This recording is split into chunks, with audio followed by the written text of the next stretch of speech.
He hasn't even joined the doc yet.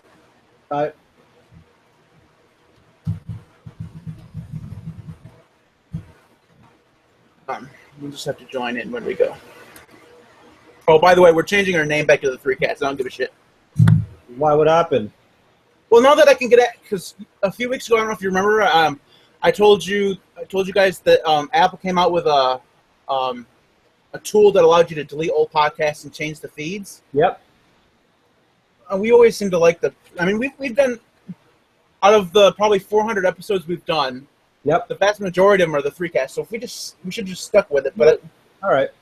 The only reason we changed was because of the iTunes bullshit. Yep.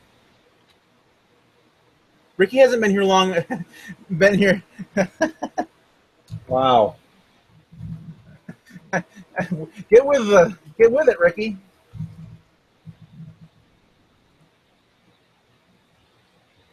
All right. Hey, everybody, welcome to the Three Cast episode, whatever the hell this episode number is. I don't care. It's May 25th, 2016. I'm your host, Matthew Weber, and I'm joined by Mr. Vincent Hoy. Oh. Ricky's going to join us, I think. He's doing something. I don't know. He'll be here someday.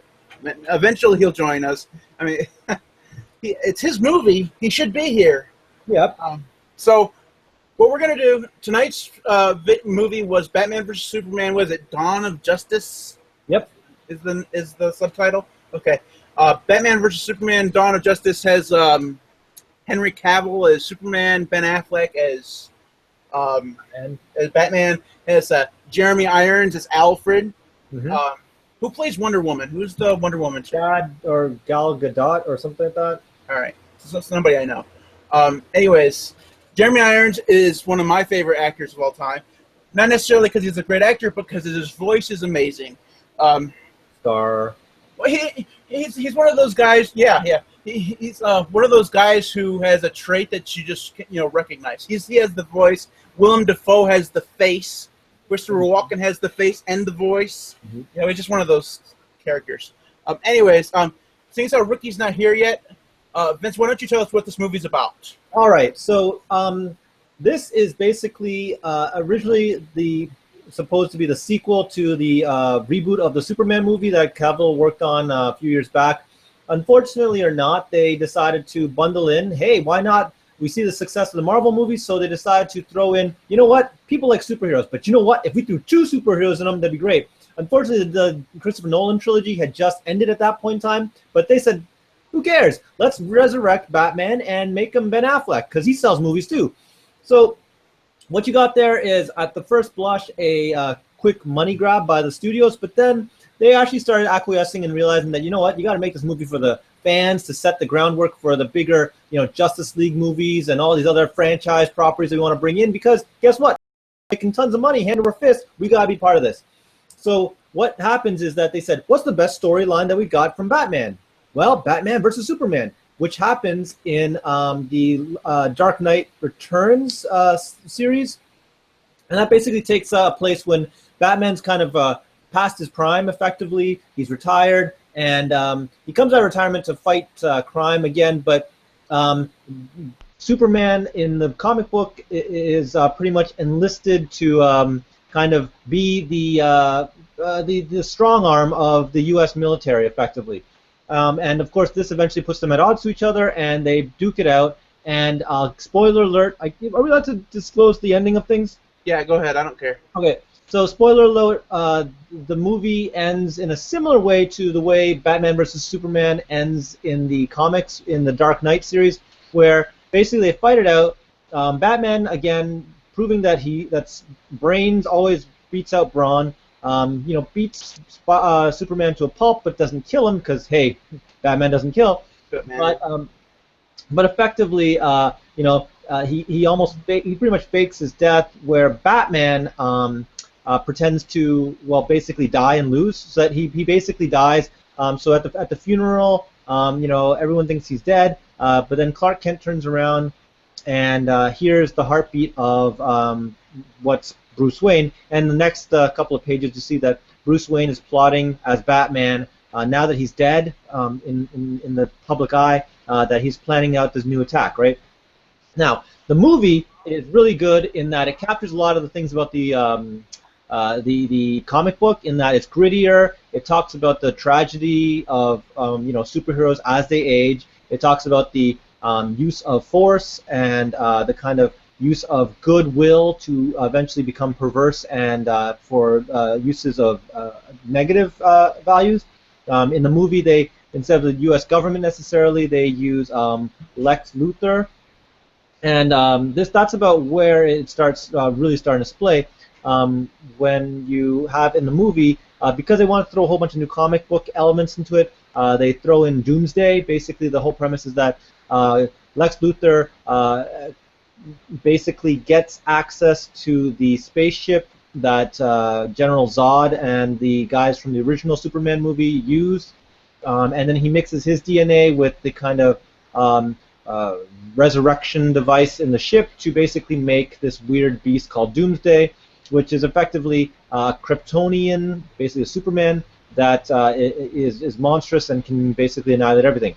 At the end of the day, Batman and Superman are inexplicably, for some reason, Wonder Woman pops up, and Wonder Woman is helping the two guys beat down Doomsday.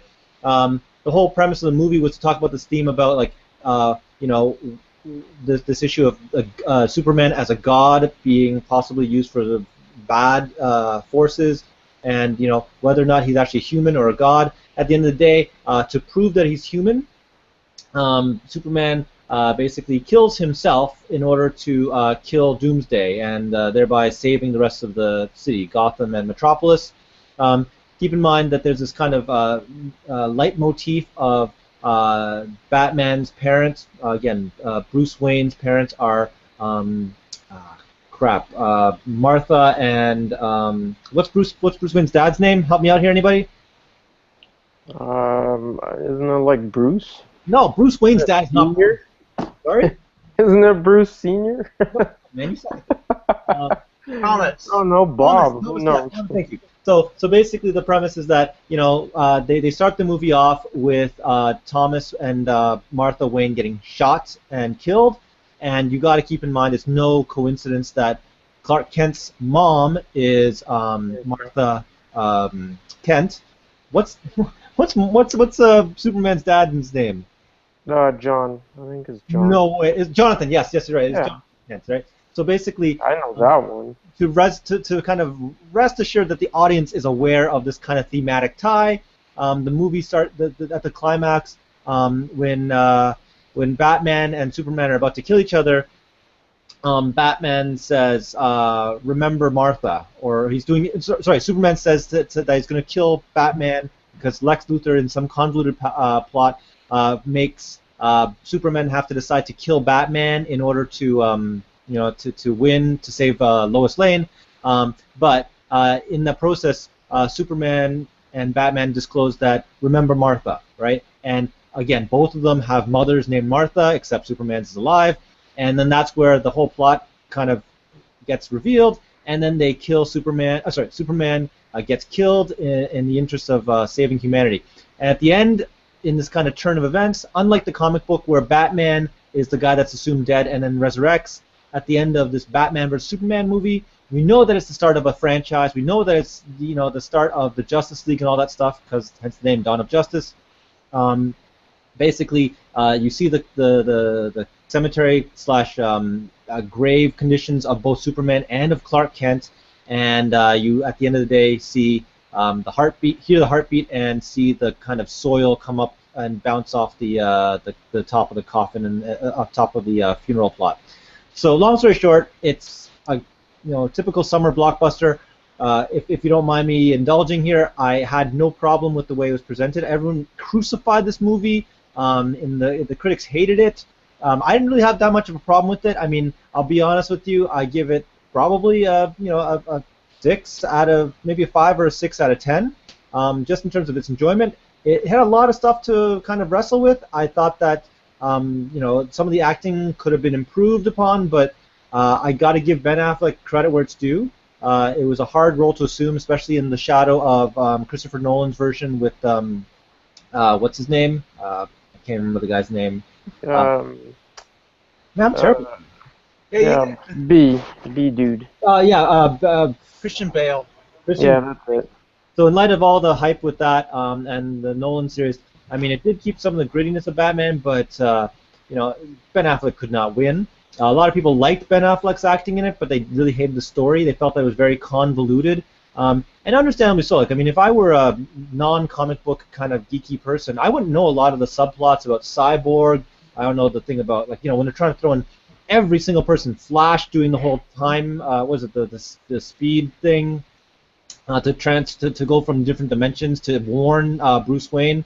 So there's a lot of things that you'd be like, if you're watching this, you'd be like, what the hell just happened, right? Makes no sense. But for those in the know, this is a quite enjoyable movie. And I mean, I'm not a super DC fan. I'm actually, quite frankly, more of a Marvel fan, with the exception of Batman. But you know, I wasn't really keen on watching this movie until after watching it. I was like, yeah, you know, it wasn't bad. I was actually looking more forward to seeing X-Men Apocalypse just around the corner. But you know what? This movie suffered in A, the kind of hype. Everyone was really hyping it up. B, remember at the same time, like Deadpool and a whole bunch of other superhero movies were in the mix and talked about. And C, I mean, let's be honest here. It faces this whole catching up syndrome where it's trying to do so many things, and unfortunately, you know, it does a little disservice to the general public, and it certainly you know, really doesn't do enough fan service to make it worthwhile. So, I mean, but at the end of the day, it's still okay for me, guys. All right, Ricky, you go ahead. Okay, so this movie for me, um, it's really it was disappointing to me in the fact that I really wanted DC to have a hit. A lot of people are down on DC, but you have to understand that DC and Marvel, if DC has a good movie, it pushes Marvel to be better. So there's no one winner. It's just it will be great for comic book based movies in general. My thing with this movie is that there were some really good elements, but there were some really terrible ideas. Right from the beginning, from last year when they announced it, I knew it was going to have a really tough ass time because it was coming after Deadpool and before Civil War. Then when they announced that Spider-Man would be in Civil War, I knew I was like, this movie is gonna have to either knock it out of the fucking park or it's gonna get like blasted. And you know So what I the I saddest, was like, Rick, the yeah, saddest part though is that, think about it for a second. You had DC's two big, actually three biggest yeah, characters, it's the right? big three. It's And the Trinity. they couldn't beat out Marvel's. And let's be honest here. I'm not saying that like discredit to the actors or anything, but let's be honest here. They lost out. The three biggest characters, properties, lost out Yeah, to middling characters. That's the Avengers. Let's be honest here. The Avengers by itself is not a strong complement. Maybe with the exception of Captain America. Let's be honest here. Prior to Iron Man movie coming out, Iron Man was not a top-notch character. Thor, not a top-notch character. Maybe Spider-Man, but Spider-Man was just a last-minute addition to this. Like, they got their asses handed to them with their best hand possible, right? yeah. So yeah, for me, like the thing, like to start off with the movie, for me, it wasn't strong in the first half. Like I was watching it, and for me, when the movie is going on, and if my phone rings or something else distracts me, and I don't care about the movie, like I don't want to ignore it to keep watching the movie, that's not a good thing to me.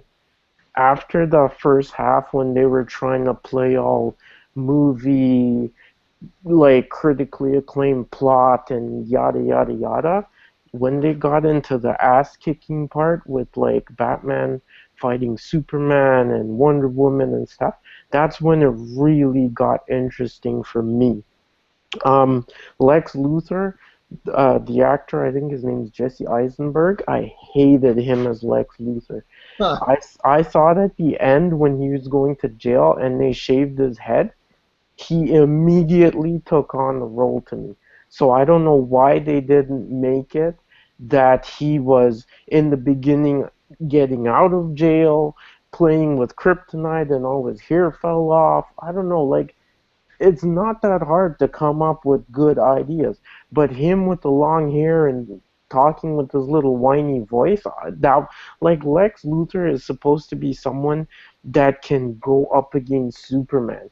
Like a sniveling little like no, that was such a stupid choice. Personally, I think um Okay, so basically, I mean, this movie was doing a lot of things. It was introducing Darkseid because you had the Omega symbol in Batman's dream. You had the flying dudes. I forgot what minions or whatever. Yeah. Yeah, they're associated with Darkseid, anyways. So they had that in the whole dream sequence. They had the little show of Flash and Cyborg and Aquaman, which I actually liked. I know a lot of people didn't like it. I actually liked that part. That's because you get it, right? But like, can you imagine like a normal person, not like you know what I mean? Like, Well, Like the Matt, thing is, like me. I think DC though has a hard time because they don't have those characters solo movies. But then I think what they're banking on is some of the actual TV shows that are actually top rated, like the Flash TV show, that would kind of pull people in to know who Flash is. Um, Another thing I thought that was stupid for them to do was the whole Doomsday thing. If you're a real comic fan, which let's be honest here, yes, mainstream people are going to go see this movie, but the main people generating your revenue is going to be comic fans who are going to go see it 3 and 4 times. They know that Doomsday was not created by Lex Luthor. mhm. You know what I mean? So to bring that element into it was so stupid. Like it was stupid. But I mean, at the end of the day, I liked the movie. I thought that the way it was getting crucified in like by critics and in the media and stuff was so unwarranted. I thought Ben Affleck was great as Batman. The first half of the movie, he was ultra douchey, which is Batman's MO. What? He's a big douchebag. Um, You're just don't hate, man. Don't. no, but come on. Okay, Batman's gonna hate Superman simply because he's an alien. Like But he killed if his you whole tell entire it honestly, flagship office. who cares? Let's say I would. Batman didn't step up. General Zod and his army would have killed the whole damn planet. What was Batman gonna do? Was he gonna fight them? No, I don't think so. So Well, you, you gotta understand. honestly, come on. Right? I mean, I understand. Like they took parts of different things, right? The whole absolute power corrupts came from the Gods Among Us storyline. That's the whole thing of that. Where what if Superman, gets corrupted? He has all this power, no one to stand against him. Um, but yeah, I think that his role as a douchebag at the beginning, for me, was true to Batman, and then he comes around eventually. Honestly, if I were to give this movie a rating, it would be 8 out of 10. I thought it was really good. I would go and see it again. I liked the elements that they introduced. I thought they made some missteps in the decisions they made. But as a DC property, like this is a new era they're coming into. This is not, four different actors playing Batman because each movie stands on its own as a solo property.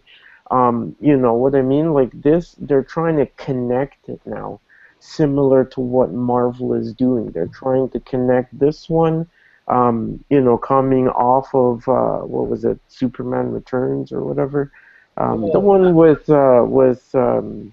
Henry Cavill. No, Routh. Brendan Routh was that terrible Superman movie.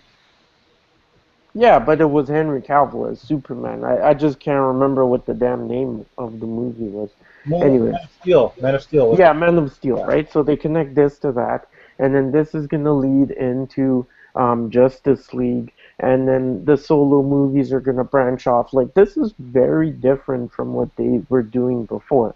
So I can give them their missteps. It didn't ruin the movie for me. The good stuff far outweighed the missteps, and I would definitely go and see it again. Like I said, it was sitting in the hard, between a rock and a hard place, between Civil War and Deadpool. It just it was a loser from the gate. Like, no matter how good this thing was gonna be, unless it was like, ultra fucking quadruple A rated, like people were gonna be down on it. All right, You I'm know what I gonna mean? I'm gonna cut you guys off there because we still got a little bit to go and we're running a little bit late. Um, so I will be 100% honest and say that I didn't watch enough of this movie in order to say anything about it. So um, we'll just bypass my review. I want to talk for about 2 or 3 minutes on what you guys think the future of the Batman franchise is. Because from what you guys are telling me, it sounds like they're going to be combining these two for a little while, right? Well, actually, no. They're going to make. They just announced that they're going to have Ben Affleck's solo Batman movie now. Oh, are they? Good. That's what I was, because I like Batman a lot more than I like Superman.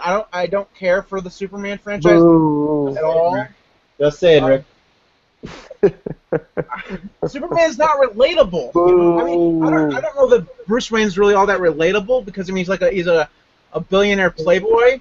Yeah. But he can die. I mean, you guys telling me that Superman dies or whatever at the end of this movie, but he can actually get injured and whatever. It doesn't matter. We're not gonna have that conversation. We've had that conversation before. Anyways. Hey, look, he dies in the comics, so never say never.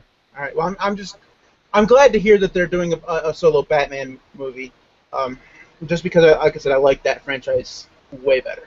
All right, so we don't even have to talk about that. So let's move on to the picks of the week real quick. Honestly, I had a pick of the week that was really good, and I totally forgot what it was, so obviously it wasn't that good.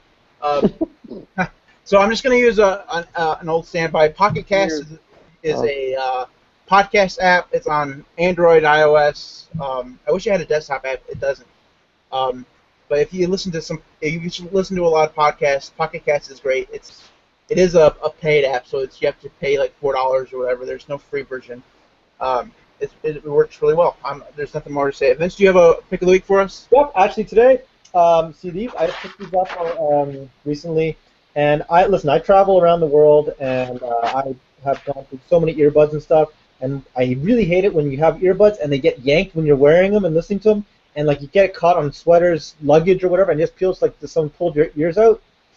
I finally got myself Plantronics Bluetooth earbuds, and we talked about this earlier, Matt, in an earlier podcast. But man, I've been moving around, and I just realized that I just stopped noticing that like I'm not even cautious now about where I move my arms and where I move my jacket relative to these things because I don't care about getting snagged, because guess what? I'm Bluetooth and I don't get it. The only disadvantage is that, man, it feels like I'm wearing, like, I don't know, chunks of... Yeah, how much are they? These ones were only about $120, I think. Because did you see the Will.i.am version that got released? No. That's only in the Apple Store. It's like $230, I think. Uh-huh. But the thing, it's just like little discs. Mm-hmm. Like the outside of the buds, and they're magnetic. So when you're not wearing them, they clap together and hang around your neck. No. And they're Bluetooth, just like the one you just had. Uh-huh. So basically, you're paying $230 for magnets. That's what you're telling me here. Well, for gold, Will.i.am. I'm a white guy. I don't even know who that guy is. Black Eyed Peas, all white kids know about them. I don't know who. More, I should say, I'm an old guy. I don't know who that guy is. Come on, man. I'm into country music. Yeehaw. Ricky, your pick of the week quickly now. Okay, so my pick of the week is the new Archie reboot. TV series? No, the comic, yeah. We reviewed it a little while back, but I've been reading it and I really I love it. It's funny. It's updated. Success. I've converted Ricky to an Archie fan. Even Matt's like, what the hell? My master plan has succeeded beyond all my beliefs. Excellent. No, it's really good. Like, I mean, I've always liked Archie, but you know, like Archie is kind of like a throwaway No, comic, no, no, right? no. But Hold like on a with second. this one, Hold on. You guys gave me so much fucking grief when I said I was an Archie fan, and that includes you, Mr. Williams. I heard you. I have you recorded saying, giving me all this shit. Now all of a sudden, I've always liked Archie. Fuck you. no, I have. But I like Archie in conjunction with other stuff. You just like Archie. That's Other true. It stuff is my second favorite place. comic. That's true. I don't know anything about the Justice League. You guys can have that. I got my Archie. Thank you very much. But yeah, Veronica. no, that's my pick. Like they updated it, and you know I do think, like we said in the review, that it's not gonna hit as hard as it was before, simply because before it was so cheap, it was everywhere. Now it's been upgraded to more of a fully fledged comic on the shelf of comic book stores. You know what I mean? So. So in the second Um, issue, do they actually tell you what Archie did to get Veronica to break up No, with you him? don't find out until the eighth issue. I think, Eighth yeah, I think issue? the eighth issue. Just tell me what he did. I mean, But did he like cheat on basically, her or something? well, no. You know how she got all dressed up? Yeah. So he was like mad when she was putting on lipstick because she never used to do that before. And so he was like, "What's gotten into you?" And then she was like, "Well, I see you looking at other girls who wear lipstick and makeup. So why you look at them and like you like it when they do it, but when I do it, you don't, right?" So that's what led to it. You're kidding me. Holy crap. Yeah. And just to think, if you wanted to figure that out, you would have had to wait till the eighth issue to find that out. Well, but the thing is, right? Like If you think there about it, were 8 issues for that. like Archie is the number one character of the book, right? Like he's popular, he's wholesome, he's down to earth. Like they're not gonna make him cheat on her, you know what I mean? And similarly, Betty is like his woman version, right? So they're not gonna make it where, you know what I mean? They're not gonna do that, right? So they had to engineer it in a way. Like, I mean, come on, every guy, you know, when you're back in high school, your girlfriend has always said, "Oh, I see you looking at other girls." Like, it's a very common thing. You know what I mean? So it was pretty smart in the way that they did it, right? Like, she's a tomboy. You know, Betty's always been a tomboy. And so to do it where now she's getting into using makeup and wearing dresses, and it freaks him out because he feels like she's changing, and she's pissed off because she sees him looking at other girls. It was kind of smart the way they did it. Well, I just wanted to draw your attention, boys, just before you finish this. You know they're making a TV series based on the Archie thing properties, and except it's going to be like Dawson's Creek, where like teachers have sex with students and like there's murder. Oh my god! I swear to God, it's happening. Yeah, I'm not gonna watch that. They are effectively ruining my memories of Archie. Thank you very much. You just ruined my entire childhood. It's All good. totally over. Anyways, all right. So that is it for us this week. Hey, all three of us together on a podcast, even though Ricky decided to show up late. Hey man, new that houses, don't move into them. hasn't happened in like 2 months. It's kind of crazy. If you want to follow us on Twitter, excuse me, you can follow that cough. Excuse me. Sorry. I'm at MTWB on Twitter. Ricky is Ricky_Williams1. Vince is VWHUI. He actually, like I say, every week he tweets more than everybody else. Although I have tweeted like 3 times this last week. It's kind of like a record for me. It's more than I've tweeted like in 2 years. Anyways, you can also follow the podcast at the 3cast, which is our new name, our old name. It's what we're calling ourselves again. If you want to, you can also like us on Facebook at facebook.com/3casts. Let's go see how many likes we have on Facebook right before we go. No, it's like let's million. no, we don't have a million. 1,042. Okay. That's pretty good. That's Ricky doing his social media magic, I guess. It's not 0. It's not negative like I thought it was. Like I don't know this podcast. Anyways, you can. Next week we are doing something called "What the fuck is Zootopia?" You serious, man? I've never heard of this thing ever. What is this? What? Quickly. Hold on, who put that in? It's like basically the next Frozen, except without music. It's like if Disney did Pixar movies with the same kind of sense of humor. No, it's actually pretty good, but... I'm saying it's good. Oh, you put it in, okay. Yeah, Oh, I thought I put it in. No. This was your movie, dude. That's Batman vs actually Superman pretty was cool. your movie. No, I know that. That's why I was surprised when you said Zootopia. Ricky, I know you haven't been here for a while, but this is how we do things. I know. Alright, anyways, Zootopia, whatever the fuck that is. I mean, it sounds like a Ben Stiller movie. And Watch it all the way the through. last second. Anyways, that is next week. We'll see you then. Yep. See ya.